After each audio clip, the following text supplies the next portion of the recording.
You're watching CAB TV. I'm Dina Shamailov, and I'm here with two guests in the studio.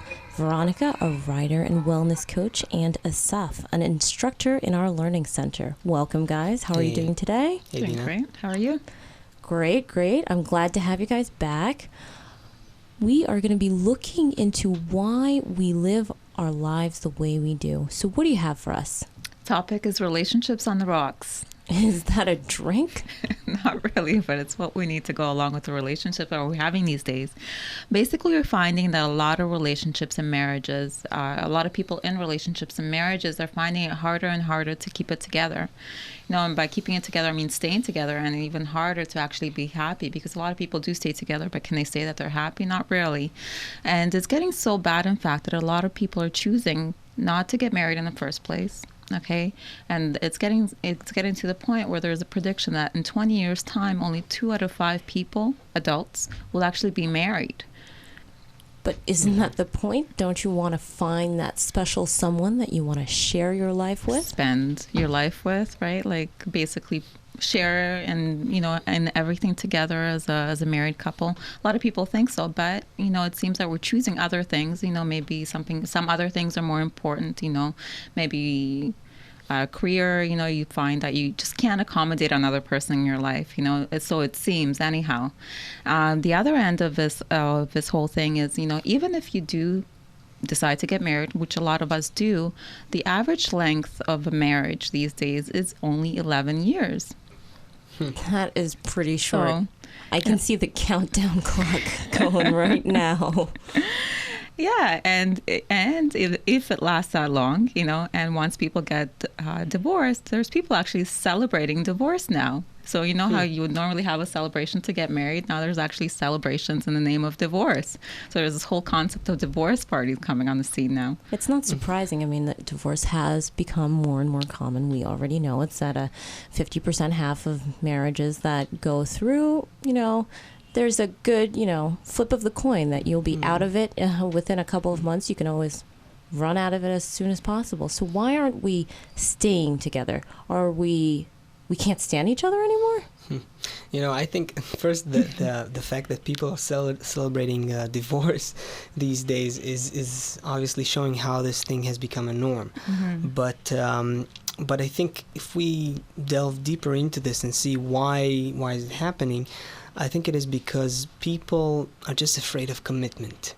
Committing to another person and to share my life, my time, my everything that I am with another person requires commitment, and it requires a desire to do this. Mm-hmm. And in our time, people barely have any desire to share anything, and let alone commit to share. There's this whole concept of commitment phobia now, you know, with men and What's that? women as well, when they're just afraid to be in a relationship together. Therefore, they just choose to have shorter relationships or not so meaningful, deep relationships with other people. Yeah. I think another important point is that I feel that when people enter into a relationship, they are looking for something. They are looking for love.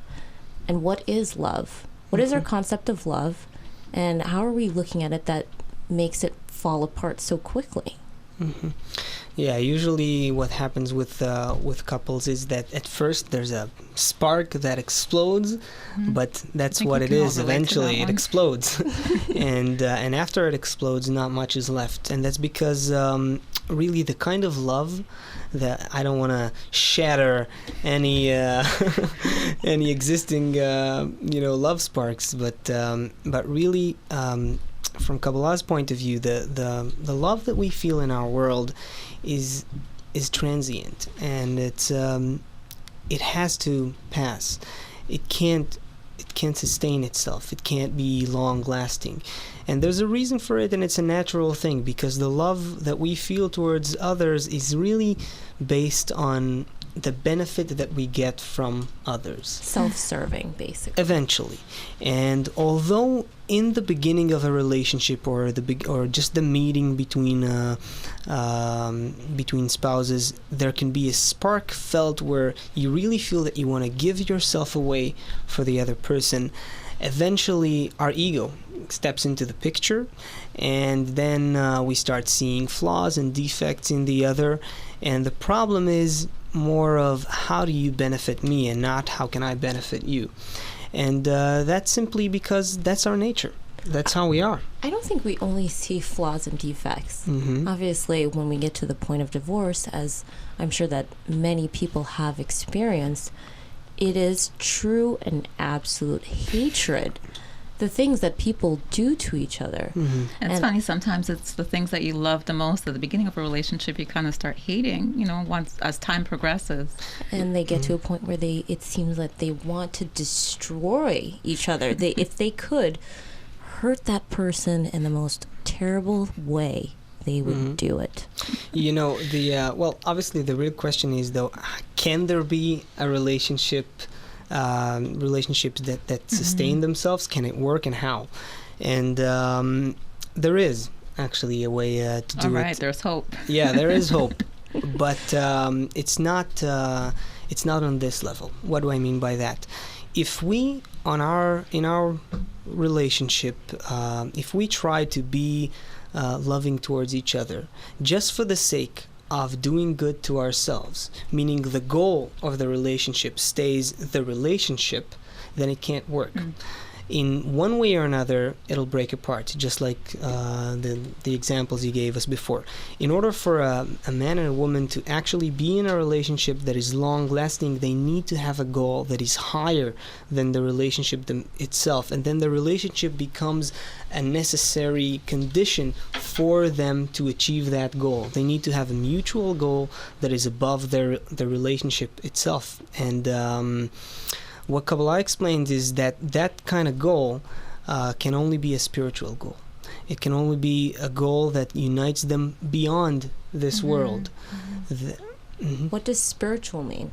Spiritual means that they unite not for the sake of self-benefit, meaning I want to be in this relationship because I want to have a good life right here in this world with my spouse, rather for spiritual benefit. Spiritual benefit means for the sake of being in a quality of bestowal, of matching my qualities with the qualities of what we explain as in Kabbalah as the creator, or nature, if you will. And nature's quality is of bestowal, of unconditional, complete love and bestowal. And there is a way to practice that between spouses if they understand the system that they're in, and that force and what it means, and they use their relationship as another element to do it, as another means to do it, and they don't keep the goal of the relationship in the relationship itself. And then it gives them, when you have a higher goal like that, it gives you also the motivation and the energy required to make concessions for each other, and so on. I can see that, but at the same time, I look at couples, and oftentimes they can see their child as that higher goal, because they are creating something together, and they are bestowing to it, doing good. That becomes their higher purpose. It's true, and it acts like that because it's the same principle that I'm talking about, that I was talking about a minute ago, and it does work. And usually it saves couples. It saves a lot of couples when they're in trouble, or they're in a situation where even their marriage is about to break. Sometimes they have a child and it solves it, but it's the same principles, living and carrying out with the relationship for a higher purpose. But the kind of purpose I'm talking about is one that is eternal, that is even higher than that, and then even having children relates to that purpose. Yeah, because children grow up. Yeah, I guess that explains it. The 11-year marriage. Yeah, unconditional love sounds like a good thing.